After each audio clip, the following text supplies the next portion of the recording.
Alright, take a deep breath. Next time you hear cardiac cycle, I don't want you to be thinking of just systole and diastole. I want you to think of pressure changes, valve movements, blood flow through the heart, and the heart sound. So that will lead us to what we have to discuss for today. But first, we're going to talk about what cardiac cycle is. So we're going to define it. The cardiac cycle refers to the series of activities that occur from one heartbeat to the other. That is to say that it happens throughout life, from the first heartbeat until the end of life. So that is how nature has placed it. And the next question that's going to come into your mind is, what structures are involved in the cardiac cycle? So I've already done a video about the anatomy of the heart. It talks about the heart structures and everything that is in it. So I'll be leaving the link in the description box so you can see that video and know about the structures of the heart. But for the sake of this video, we are going to continue with the structures of the heart that partake in the cardiac cycle. So firstly, we have the four chambers, which are the two atria and the two ventricles. And then we have the valves and the blood vessels.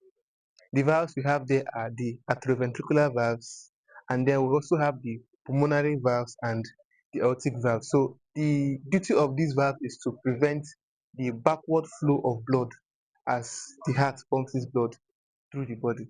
Now, the next thing we're going to talk about is the phases of the cardiac cycle, and we're going to start by listing the three phases of the cardiac cycle and how long each lasts. The cardiac cycle is made up of three phases, which are the atrial systole, ventricular systole, and the complete cardiac diastole. Before now, we used to classify the cardiac cycle into two, which is the systole and the diastole.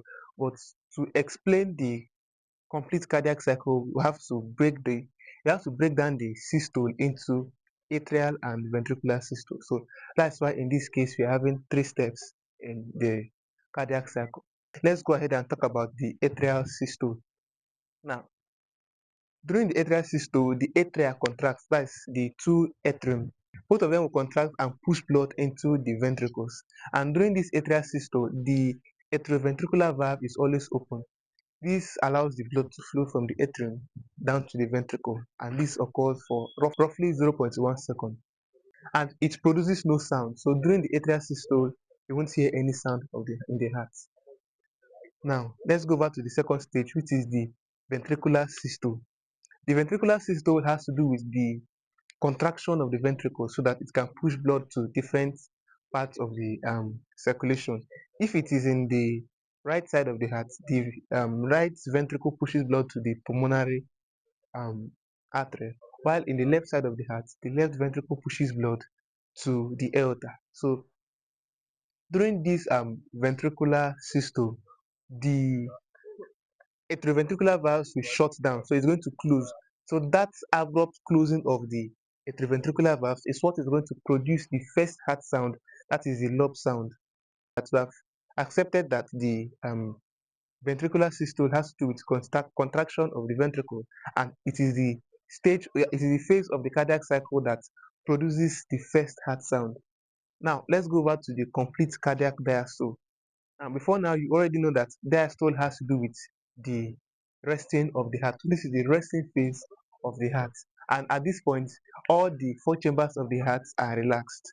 And the semilunar valves, which are the pulmonary valve and the aortic valve, they close abruptly. So this abrupt closing of this valve is what leads to the second sound that you hear in the heart. That is the dub sound. So the combination of the ventricular systole and the complete cardiac diastole is what gives rise to the lub-dub sound that you hear each time you auscultate the heart. So the reason for these valves being in place is that there won't be a backward flow of blood. Let's say, for example, in the atrioventricular valve, if the atrioventricular valve is not there, when the ventricle contracts, instead of pushing all the blood into the pulmonary artery, some of them will go back into the atrium. So nature doesn't want that. That is why these valves are put in place to put all these things in check. Before we end this video, we'll do a little recap. We have already established the fact that the cardiac cycle exists in three phases, which are the atrial systole. Mind you, in the atrial systole, you won't hear any sound. Then you also have the ventricular systole, which is the contraction of the ventricles, and this is where you hear the first heart sound. And then we have the third phase, which is the complete cardiac diastole, and that is where you hear the second heart sound. And this is because the semilunar valves are shutting down, so that is why you hear the second sound.